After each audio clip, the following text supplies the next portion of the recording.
Hi, this is Peter Rogine. This is Jazz Guitar USA, and we have some real interesting, forward-thinking information for you today to make you a better musician and a better guitarist. We don't want to even say guitar player, we want to say guitarist. All right, so let's see what we have today. It's called Sonic Shapes. Now, that's a title that Howard Roberts used in his workshops for his finger designs on the guitar, which he wanted you to memorize the sounds of certain fingerings. Well, I took it one step further in our lesson today, where I'm going to take one fingering, and it's a tricky little fingering, and we're going to use it on groups of 3 strings, which is a George Van Epps lesson. So it's a combination of Howard Roberts' thought pattern brought into the world of George Van Epps. So let's start off with a simple, well, not so simple, but simple fingering. 3, 2, 4 in the low 3 strings. It's a dominant sound. In this case, it's A, C sharp, G. So if this is new to you, you say, well, what's with the first finger? It's not going to do anything yet. So right now, you're just going to take this chord. These are for strumming, by the way, not at the moment. And I'm using strict downward picking on my right hand. Getting comfortable with that. And everything in all lessons that you take in jazz guitar, regardless of the teacher, is always done in a cycle of 4. So A, the root is right here on the 6th string, would move up to D here. That would move to G. That would move to C. F. B flat. Don't worry about the squeeze, that's good for you. A flat. And I'll write the whole cycle for you at the very end of the study today. So that's this sound. 3, 2, 4 on the lowest 3 strings. Now let's go to the next grouping. 5, 4, 3. And again, it's a dominant sound. D7, D, F sharp, C. And you would cycle that to get comfortable with the 3rd finger as the root. G, C, F, B flat. Flat, A flat, E flat, etc. through the whole cycle. So you get the whole motion and the remembering the names of the notes underneath the 3rd finger. I'm using 13 bronze wound strings here. Yes, there's a squeak. On this guitar, I want to, it's kind of like a working out guitar. The action's high, and I have to push a bit and be very clear, and that's part of the discipline, playing a box like this when it's set up with bronze 13s. Now, let's go to the next group of 3 strings. Different sound. This could be a G major 6.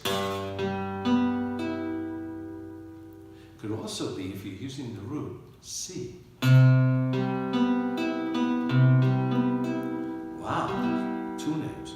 It could also be an E minor chord. All right.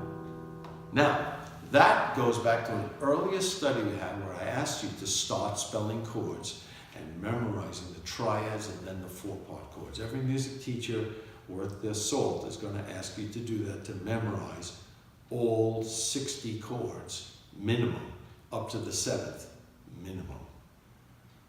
Okay, so that's your next level of study. If you haven't started that, let's do it.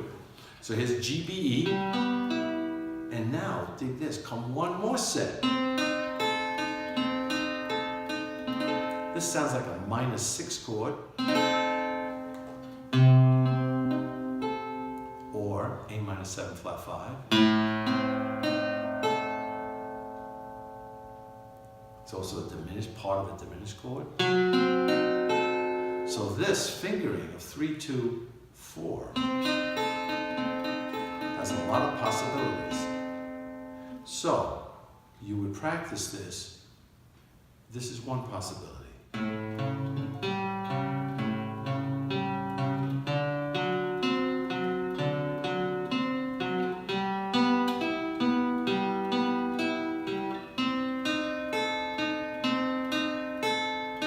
Back lower.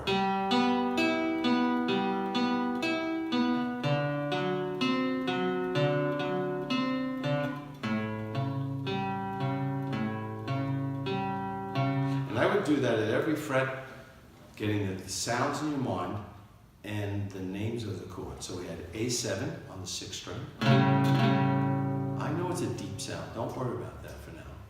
D7, a brightest sound, makes it a little less harmonic muddiness.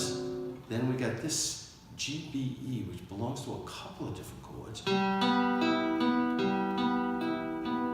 Then we have the note C, E flat, A, which also belongs to a couple of different chords.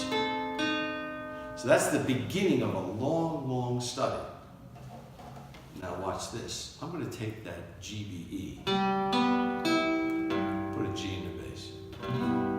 Put a C in the bass. We have a C major 7. And E in the bass. E minor.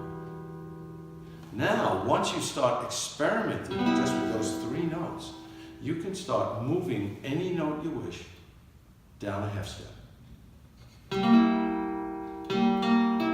Then you figure out what's the name of that chord. Well, that could be a G minor 6, G, B flat, E. Or it's the inner part of a C7 chord. Major 7.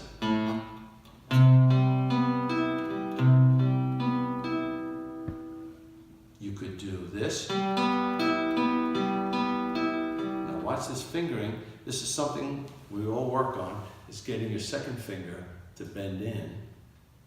Okay, you gotta work that. And you can do that while you're driving just against the steering wheel, gently, nothing physically hard, just getting that this first digit of the second finger used to bridging. It's called bridging. And Van Epps does a million things like that.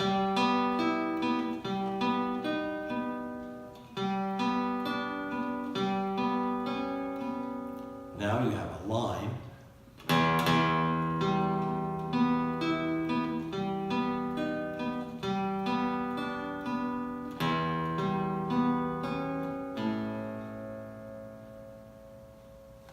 Zillion things we can do with all of this. Let's start off just getting this one sonic shape squared off. If that's too difficult for you, let's go back a step and use this fingering for the same sonic sounds or sonic shape. 2, 1, 3. Same sound, A7, D7, 2, 1, 3.